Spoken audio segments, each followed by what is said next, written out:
नमस्कार दोस्तों, मेरा नाम है मनीष ठाकुर और मैं एक लेबोरेटरी टेक्नीशियन हूँ। आज की इस वीडियो में मैं आपको यूरिन एनालिसिस के माइक्रोस्कोपिक एग्जामिनेशन के बारे में बताने वाला हूँ। यदि आपने मेरी यूरिन एनालिसिस से रिलेटेड पिछली लास्ट वीडियोस को नहीं देखा है तो आप उन वीडियोस को देखें। मैं उनका लिंक जो है वो डिस्क्रिप्शन में डाल दूँगा। आप सारी वीडियोस को देखें, उसके बाद माइक्रोस्कोपिक एग्जामिनेशन पे आएँ ताकि आपको जो कंप्लीट मैटर है वो समझ में आ सके।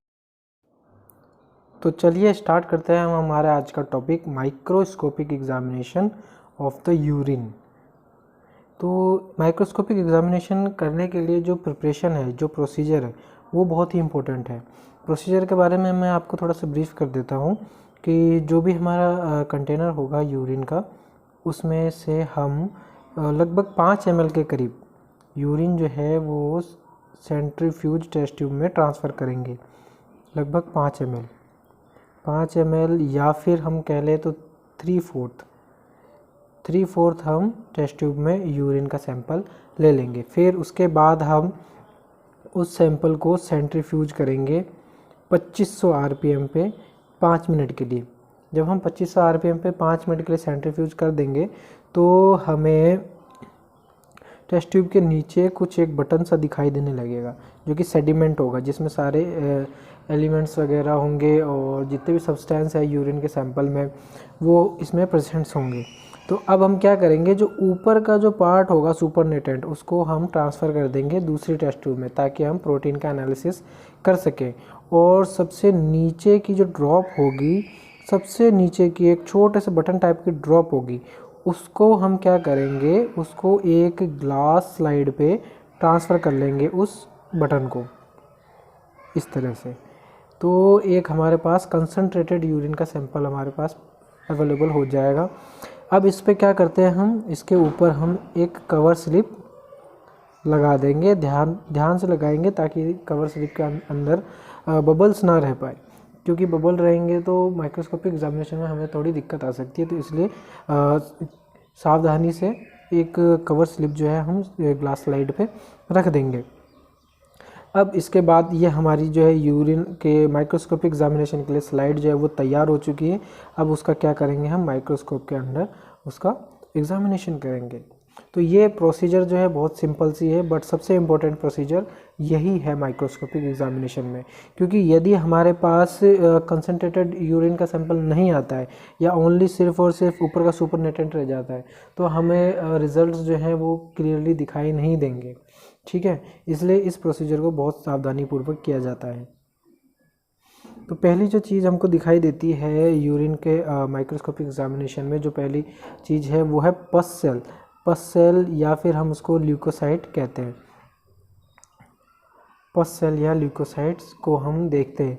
तो यूरिन का जो स्लाइड होगी यूरिन की, उसके अंदर हम जब माइक्रोस्कोप में देखेंगे तो पहले लो पावर फील्ड पे देखते हैं और फिर उसके बाद हाई पावर फील्ड पे देखते हैं। जब हम हाई पावर फील्ड HPF में देखेंगे तो हमको कुछ इस तरह की संरचना दिखाई देगी पस सेल्स की या ल्यूकोसाइट्स की। गोल गोल तरह की होती है, राउंड शेप में इस तरह की हमको संरचना दिखाई देगी माइक्रोस्कोप के अंदर।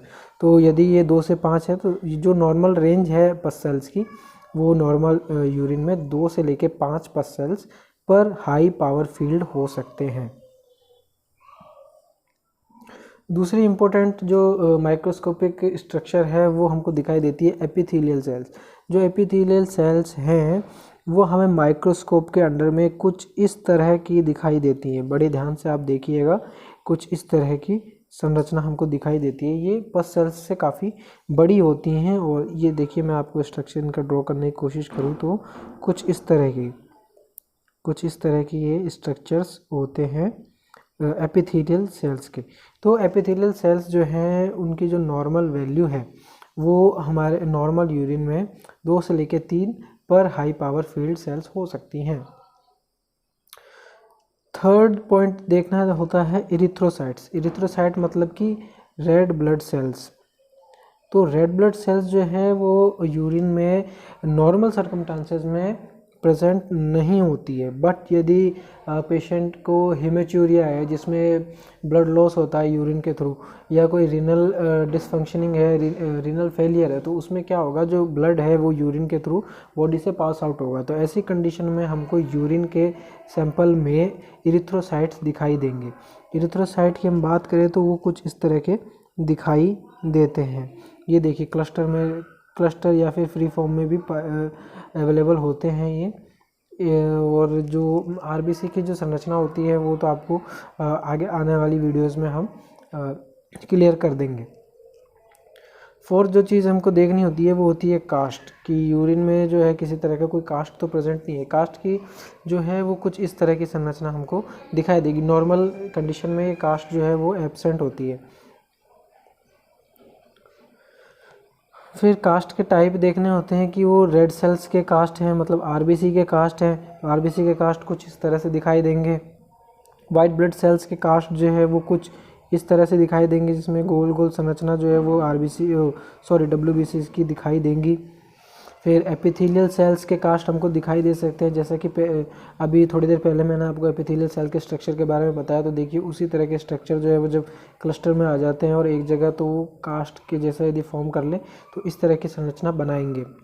वैक्सी कास्ट हो सकते हैं। वैक्सी कास्ट की संरचना कुछ इस तरह की दिखाई देती है।